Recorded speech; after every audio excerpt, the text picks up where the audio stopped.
holidays are coming, and that means Christmas. Christmas is one of the biggest holidays. Audrey Guske's with us. She is the professor of Duquesne University marketing. Yeah. You're an expert in all this and what's going on. This is the biggest time of year, right? It is huge. About 25 to 50% of all sales throughout the year happen this last quarter, and so it's huge for retail. Yeah, and some people, Christmas makes the year for them. They don't have a good Christmas, it's a bad year. It's a make or break season, and retailers are very nervous this year. The past 2 years have been incredibly horrible, and the National Retail Federation just put out a prediction that they're saying sales are going to be very merry this year, looking at about 5.7% increase. Deloitte & Touche said 6 to 7% increase. I'm wondering, where are they getting these figures? Well, I mean, they're optimistic because the recent economic news has been very good. The GDP, 7.2% in the latest time period. So they're hoping, and consumer spending is up, they're hoping this spending will then just translate into a big Christmas. Yes, but consumer confidence is still down, and the employment outlook still isn't the best. And so I think overall, it's not going to be as merry as they're predicting. Last year it was 2.2%, which is horrible. What's going to be, well, what sectors are going to do well, do you think? Well, if you look, the online shopping is going to be huge. People are shopping more and more. I love that. It's easy. You don't have to fight the crowds. That's right. You know, instead of shop until you drop, it's drop and then shop. All right. So people are enjoying that. Also, electronics are going to do well, and discounters are going to do extremely well this holiday season. Well, the discounters have been doing well. Yes, they have, because people are trying to save money. They're not splurging. They're being thrifty. They're being cautious and careful, and that's nothing wrong with that. Yeah, the department stores like Target and Kohl's, Walmart, they're all huge. They're all on fire. You look at the department stores, and they're not going to do as well as they have hoped to do. Is this a change that's happening? You think a permanent change? It's been happening for quite a while. I'd say for at least the past 8 years, and I think it's going to continue. Yeah, people, you know, it's cyclical, and at this point, people are conservative in their spending. They're worried about their future. Baby boomers are getting older. They're thinking of retirement. Kids in college, and as a result, they're trying to save and be conservative, and they're buying bargains, and it's in trend and in vogue. But it used to be. I mean, it used to be everybody came downtown to shop, and the downtown Pittsburgh would be huge, and everybody come down to see the windows at Kaufman's. But that allure is not there anymore, and perhaps because the generation that's around they just don't have time to do that. Right. It's a matter of convenience, and they want to go to the closest place, park their car right in front of the store, run into the mall, grab their things, and head out. Well, I just want to get on my computer and say, hey, this is exactly what I need. Please deliver it to me. Yes. So we're going to see a lot of these free mailing, you know, free delivery on the online, which is what is a big, because who wants to do all this and then have to pay for... And they're going to start it soon, because they don't want people waiting until last minute, because if they are short of certain merchandise, or they don't want to deal with the hassle if it is delayed in the delivery.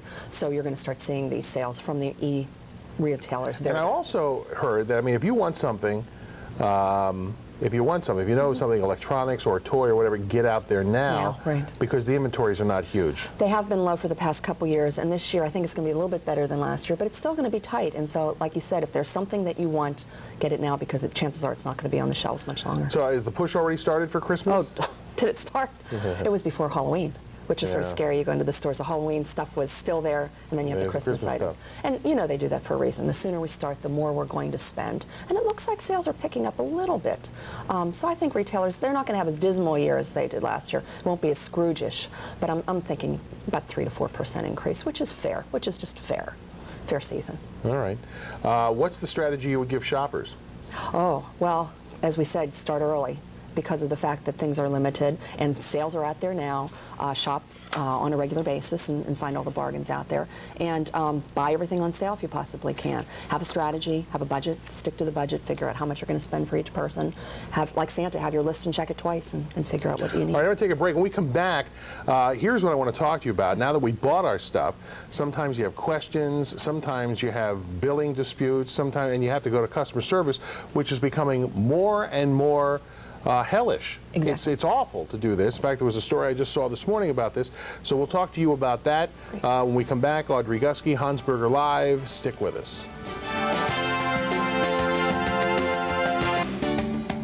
All right, Professor, the Veterans Day Parade going on right now in downtown Pittsburgh. Professor Audrey Guske of Duquesne University is with us. Now, you have a segment on PCNC every day. Definitely do. Yes, it's aired on Pittsburgh This Morning, which is at 7 to 8 a.m., and also it's at 10 in the evening in the 10 o'clock news. And it's called At Your Service, and it gives consumers tips on how to get better service. Because it is a battlefield out there, Fred, and you know, consumers have to be armed with as much information to help them save time and money. And Duquesne sponsors them, which is great because it's a nice way for Duquesne to give back to the community, helping out customer dealers. service is it has become a huge thorn.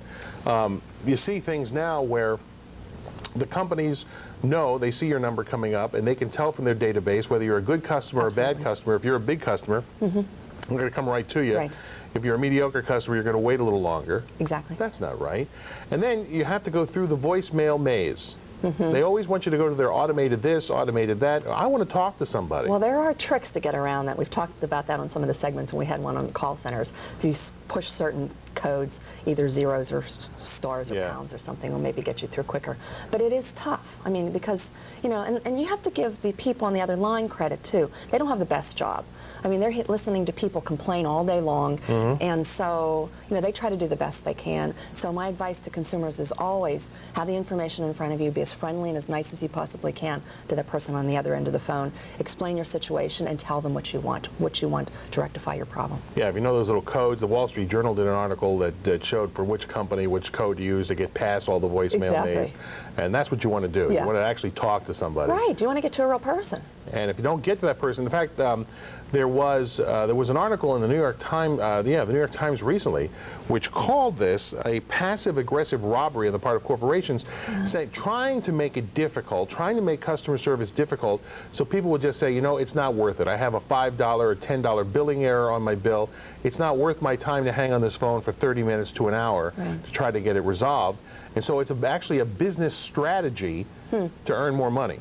I'm not sure if I would agree with that notion, but it is a strategy that they don't have the phones manned as much as they possibly could. Part of it's cost of training, cost of employing all of the people. And, you know, a lot of them are trying to set up the best systems they can. If you're on the phone, sometimes they'll say you have 7 more minutes to wait. But what really annoys me is when they start the music, and then we'll be with you in a minute. Yeah, Every 30 seconds, we'll be with you in a minute. You know, your call is important to us. No, if my call were important to you, I'd be talking to somebody right now. Exactly. So don't tell me my call is important. My call is not important. You don't care. You want me to hang up. You want me to give up. The guy I saw in an article from the New York, in an interview from the New York Times, he said one of the funniest scenarios is an insurance company sent a guy a letter saying, we need proof that you visited your doctor. We need proof of your September 3rd, 1999 visit to your doctor. We need proof that you visited the doctor on, we need to know what day that you had your September 3rd, 1999 visit with Dr. So-and-so. So they knew, and then the guy has to go through the whole maze and do all of that stuff, and it's just, I think it is. I think it's a strategy. I think that's how they're, get away from me, that's the way it is. Yeah, but Fred, they want customers to be satisfied. I mean, they don't want to lose you. I don't know how many electronics companies I've dealt with and dropped them because I've been on hold too long, or this one time I was on hold for about 5 minutes, finally got through to a person, my cell phone went dead. You know, it was and, you know, you try to do as much as you can online, but a lot of times you need to get a hold of a person. But if they anger you enough, you're going to go somewhere else, and that's not what they want. That's not the strategy they want. So I think basically they want to keep you happy. They want to keep you satisfied, because if you're not, you're going to go somewhere else and you're going to tell everybody you know the problems that you've faced. All right, talking about marketing dilemmas, Chi-Chi's, especially the Chi-Chi's up there in Beaver County, how are they ever, like I said, they want to open the restaurant soon. Yes. You can open it soon, fine. I don't know who's going to go there.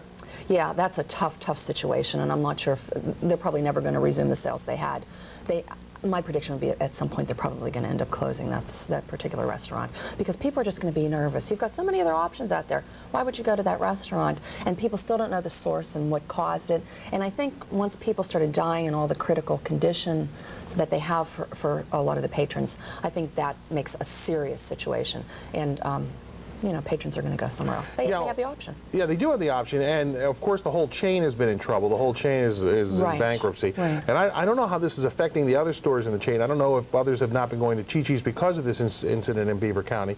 So this one incident could actually do the company in if it really is. Yeah, it could. And you know, you look at other companies who have experienced things like Tylenol years and years ago, where people died as a result of taking their product, and they were able to bounce back because it wasn't their fault, and they found what the situation was, obviously the tampering, and they were able to move on. They were probably one of the more stories that they've had. But you've got other situations where companies never rebound.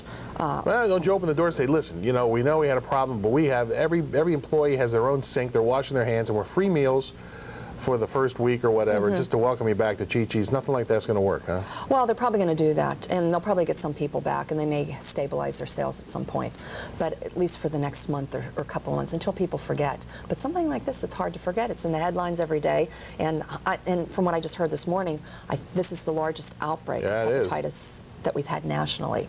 And so it makes people stop and think. And, you know, it's also probably affecting other restaurant sales as well, because people think, well, maybe I'll eat at home today. And, you know, at this time of the year when restaurants aren't doing as well as they had in the summertime, it's not a good thing for restaurants. All right. Well, Audrey, thanks for coming in. And we know we'll see you on Pittsburgh this morning. At your service. That's great. Thank you very much, Audrey Gusky. Honsberger Live. We'll be back.